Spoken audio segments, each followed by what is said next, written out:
il faut pas m'arnaquer parce que je suis en licence de philo, alors s'il te plaît. Donc le problème, ça va être comment tu interprètes le mot libre et le mot bonheur. Donc en interprétant le mot bonheur comme si on est heureux, est-ce que ça rend libre? Ça dépend comment tu entends libre. Ça dépend carrément quoi. Donc qu'est-ce qui... Donc admettons une petite définition cartésienne qui dirait que le bonheur, que la liberté, ça serait la liberté de choix, le libre arbitre. Est-ce que c'est parce qu'on est heureux qu'on aurait plus de libre arbitre? Je pense que ça y joue. Je pense.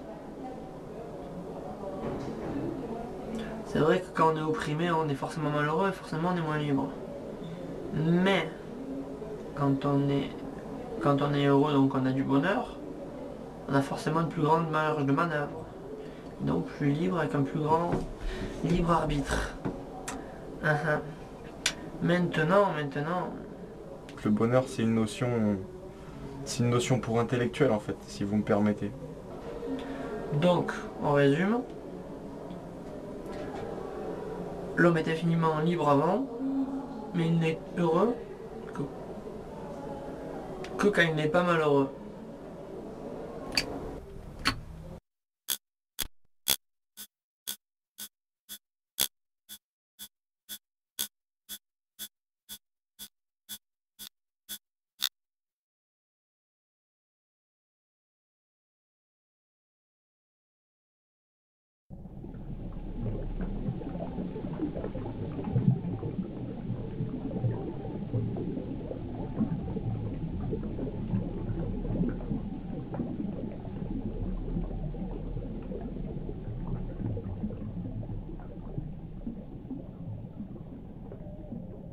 Alors le bonheur, c'est... je sais pas... Être heureux, c'est par exemple quand on a... je sais pas... Le bonheur, c'est l'amitié qu'on peut porter aux autres et l'amitié qu'on peut avoir à nous, qu'on nous offre. Et être heureux, je sais pas trop. Être heureux, c'est pas de soucis. Être heureux. Pas de soucis et belle vie, quoi. Mais bon, c'est sûr qu'il y en a, ils ont pas de belle vie. Mais être heureux, c'est quand t'as des gens qui sont autour de toi, qui t'entourent et qui sont à ta disposition, je trouve que c'est bien. Et voilà, je sais pas trop quoi dire. Voilà.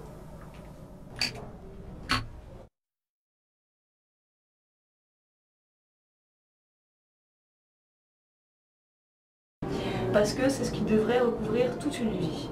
Mais bon, qu'est-ce qui vous donne envie d'y répondre? Creuser en moi-même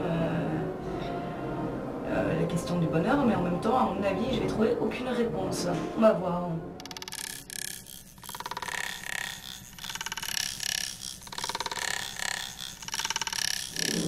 Faut-il être bête pour être heureux? Ou inconscient, ou égoïste, ou... Je répondrai naturellement bête, pour pas... En fait, c'est peut-être plus facile d'accepter le bonheur quand on n'essaie pas de comprendre ce qui nous arrive, on n'essaie pas de se sentir coupable, pourquoi moi je suis heureux et pourquoi les autres non. Bête. Plus que bête même. 2 fois bête. Pas bête. Ou alors c'est quand même un bonheur limité. Bête, non. Non, je tiens bête. Bête, parce que quand ils sont malheureux par exemple, les gens bêtes, moi j'en connais pas. Oh, c'est...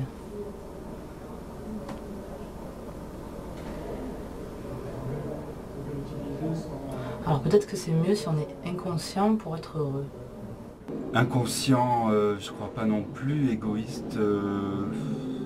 Ça serait pas inconscient, ça serait bête. On prend tout et on... Voilà, c'est... Alors peut-être que c'est mieux si on est inconscient pour être heureux. Inconscient, ça serait bête, on prend tout et on... Ça serait pas inconscient, ça serait bête. On prend tout et on... Ça serait pas inconscient, ça serait bête. On prend tout et on... Bon, alors là, ça rejoint égoïste. Mais Guy, sûrement pas. Sûrement un peu.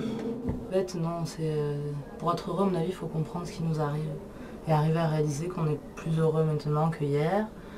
Parce que, justement, on réfléchit. Donc si on est bête, on ne peut pas s'en rendre compte. Pour être heureux, il faut être bien dans sa peau. Ou même être une bête. Non, pour être heureux, il faut avoir dépassé sûrement pas mal de problématiques qui ont souvent surtout affaire à notre identité et à notre subjectivité. Il faut simplement être soi. Alors, ouais, je reprends. Il faut être inconscient pour être heureux.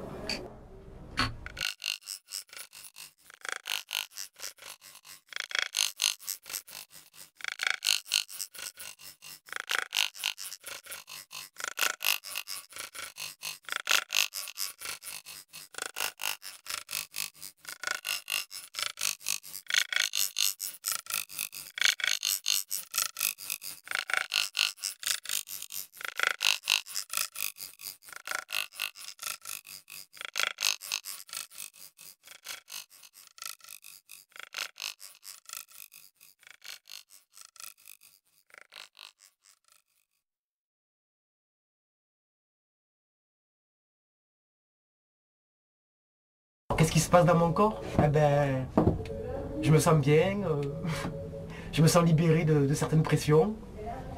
Le stress n'est plus là, l'angoisse non plus. Je suis bien, quoi, je suis content. Je suis content de vivre le moment présent, tout simplement aussi, quoi. Je le ressens intérieurement, extérieurement, dans le regard des autres, dans le regard que j'ai sur mon corps, que j'ai sur moi. Ça dépend en fait aussi des situations, les événements qui se déroulent. Quand j'ai l'impression d'exister très fort. Quand j'ai l'impression de dire quelque chose, en tout cas, qui me semble pas pertinent, mais en tout cas qui me semble essentiel à ce moment-là de le dire, et je le dis, et enfin, en tout cas, quand je m'aperçois que ça peut donner un ancrage, enfin, ça peut nous donner un piquet pour la suite de la discussion, et ben là, à un moment donné, j'ai des larmes dans l'œil, et il y a quelque chose qui devient liquide, et il y a une brillance, quoi, et ça je le sens de l'intérieur. Enfin, je sais que ça m'émeut, quoi. Alors, ça peut être la jouissance, donc après ce qui pourrait s'apparenter à l'orgasme. Ça pourrait très bien être l'absence de douleur. Ça pourrait être l'oubli du corps ou complètement la prise en compte de ce corps. C'est-à-dire une perception totale, par exemple comme dans un état sophroliminal. Enfin voilà, quoi, ça dépend pour moi, j'en sais rien. Pour rester simple, disons que c'est quand on a pas mal. Des frissons aussi, par moment. Des genres de sensations au niveau de la peau. Beaucoup de liberté. On se sent libre, quelque part. Et voilà, quoi. Je pense que j'aurais répondu à votre question, donc on peut continuer. Merci.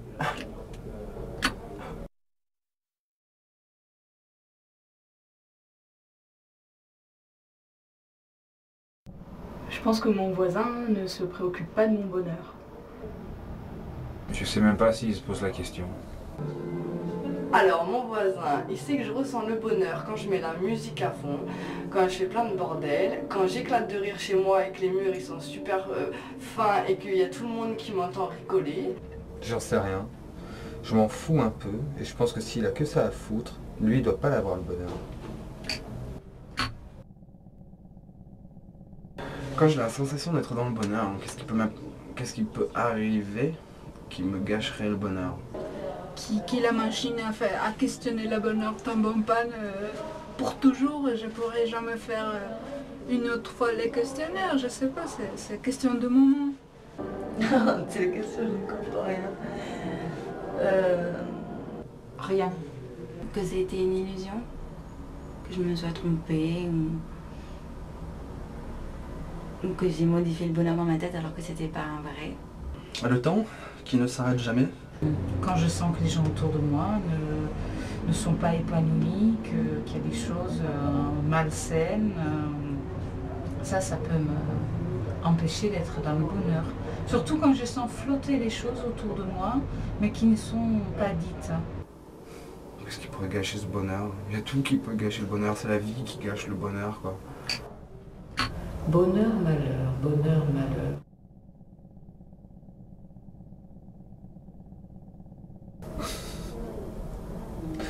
Mais ça revient à marcher dedans, quoi. Oui, il peut en laisser certaines, ouais. Assez marron, assez filasse, sur un bout de papier, rose, pêche, un truc comme ça, quoi. Après, est-ce que le bonheur laisse d'autres traces?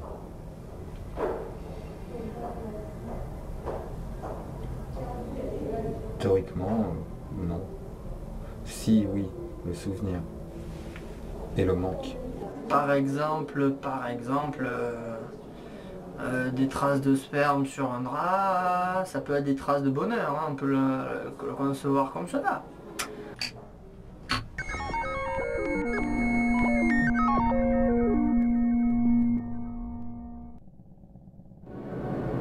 Quelles images avez-vous dans la tête quand vous pensez au bonheur?